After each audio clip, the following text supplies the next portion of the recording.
अस्सलामुअलैकुम फ्रेंड्स, मेरा नाम फ़रहान यूनुस है और आप देख रहे हैं मेरा channel pets and plants lover.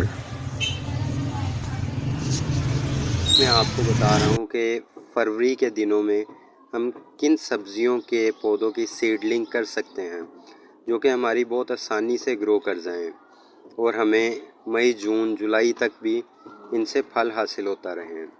तो आएँ दोस्तों, आपको दिखाते हैं फरवरी में लगाए जाने वाले पौधों के बीज। फ्रेंड्स, सबसे पहले तो आप जानते हैं कि टमाटर जो हर घर में डेली यूज़ होता है और ख़ास तौर पे पाकिस्तान में तो टमाटर के बगैर सब्ज़ी बनाना ही मुश्किल महसूस होता है। तो दोस्तों, आप फरवरी के दिनों में बड़ी आसानी से टमाटर की सीडलिंग कर सकते हैं और ये इंशाल्लाह आपको मई, जून तक बेहतरीन फल वगैरह देगा। दूसरे नंबर पे आता है कुकम्बर यानी खीरा। इसे भी आप फरवरी के दिनों में बड़ी आसानी से ग्रो कर सकते हो। ये खीरे की 2 बेलें लगी हों और इनको जगह अच्छी मिली हो या बड़े साइज़ का पॉट हो तो ये बड़ी आसानी से जुलाई अगस्त तक आपको फल देता रहता है। दोस्तों, तीसरे नंबर पे आता है चुकंदर यानी बीट रूट। इसे भी आप फरवरी के दिनों में बड़ी आसानी से ग्रो कर सकते हैं, लेकिन इसका एक नुकसान है कि ये बहुत ज़्यादा गर्मी में आपके पास सरवाइव नहीं करेगा, क्योंकि ये बहुत ज़्यादा गर्मी में इसके पत्ते जल जाते हैं। इसको आप अप्रैल तक आसानी के साथ जो है हार्वेस्ट कर सकते हो। अगर आप इसकी सीडलिंग अभी करते हो तो ये अप्रैल तक आपके पास बहुत अच्छे साइज़ में ग्रो कर जाएगा और आप इसको हार्वेस्ट करके अपने सैलड में या वैसे यूज़ कर सकते हो सब्ज़ी के तौर पे। चौथे नंबर पे फ्रेंड्स आता है सलाद पत्ता। इसको आप बड़ी आसानी से फरवरी में ग्रो कर सकते हो और इसको ग्रो होने में और हार्वेस्ट होने में ज़्यादा वक्त भी दरकार नहीं है।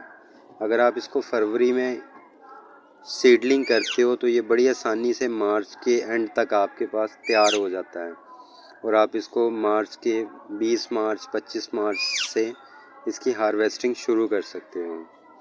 आप इसके साइड वाले पत्ते एक एक करके उतारना शुरू करो, ये अंदर से दोबारा अपने पत्ते निकालता रहेगा और ये आपके पास, अगर आप इसकी अच्छी केयर करो तो ये आपके पास जून जुलाई तक भी चल सकता है। पांचवें नंबर पे फ्रेंड्स आता है लाल मूली, रेडिश।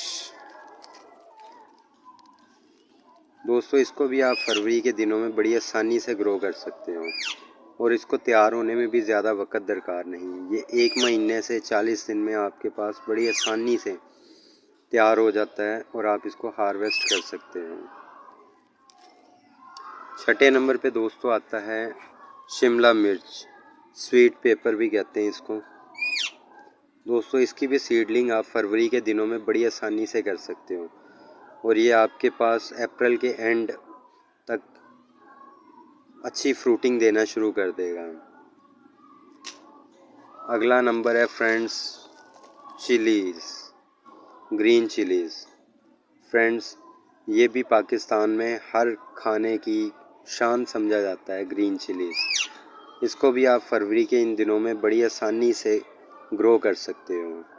ग्रीन चिलीज़ के चंद पौधे अगर हमने कंटेनर में लगाए हों तो हम बड़ी आसानी के साथ इनसे अपने घर की ज़रूरत को पूरा कर सकते हैं। और आप लोग जानते हैं कि ग्रीन चिलीज़ सब्ज़ी में सिर्फ चंद पीसेस ही डाले जाते हैं, तो इसलिए इसके चंद पौधे ही आपकी सारा साल की ज़रूरत को पूरा कर सकते हैं और ये पौधा होता भी परमानेंट है, क्योंकि ये आपके पास सारा साल फ्लावरिंग करता रहता है अगर आप इसकी अच्छी केयर करें। हाँ, बहुत ज़्यादा शदीद गर्मी और बहुत ज़्यादा शदीद सर्दी में इसकी फ्रूटिंग रुक जाती है, लेकिन जैसे ही मौसम थोड़ा सा मुवाफ़िक आता है इसके, तो ये दोबारा से अपनी फ्रूटिंग स्टार्ट कर देता है और आप इसको पूरा साल चला सकते हैं। और फ्रेंड्स अगला नंबर है मेथी का, फेनेग्रेक। फ्रेंड्स इसे भी आप फरवरी में बड़ी आसानी से ग्रो कर सकते हैं और ये आपके पास तकरीबन 40 से 45 दिन में तैयार भी हो जाती है, पकाने के काबिल हो जाती है। हार्वेस्टिंग के लिए आप इसको मार्च के मिड तक आसानी से उतार सकते हैं। अगर आप चंद पौधे मेथी के लगा लें तो ये आपके घर की ज़रूरत को आसानी से पूरा कर सकते हैं, क्योंकि ये एक बार में हार्वेस्ट करने के बाद दोबारा अपनी ग्रोथ स्टार्ट कर लेता है। फ्रेंड्स इसे भी आप बड़ी आसानी से अपने घर में यूज़ कर सकते हो। इसके अलावा फ्रेंड्स आप पालक को बड़ी आसानी से अपने घर में ग्रो कर सकते हो। पालक, मेथी, टमाटर, मिर्च, लाल मूली, वाइट मूली, इस तरह के बेशुमार पौधे मैं अपने घर में लगाए हुए हैं और उनसे हार्वेस्टिंग भी लेता हूँ और अपने घर की ज़रूरत भी इनसे पूरी करता हूँ। फ्रेंड्स इंशाल्लाह मैं जल्द आपसे अपने उन पौधों की प्रोग्रेस की भी रिपोर्ट शेयर करूँगा। बराए मेहरबानी आप मेरे चैनल को सब्सक्राइब करें और साथ लगे बेल के आइकन को प्रेस कर दें और ऑल के बटन पे भी प्रेस करें, ताकि मैं जो ही वीडियो बनाऊं तो आप दोस्तों तक पहुंच सकें। शुक्रिया।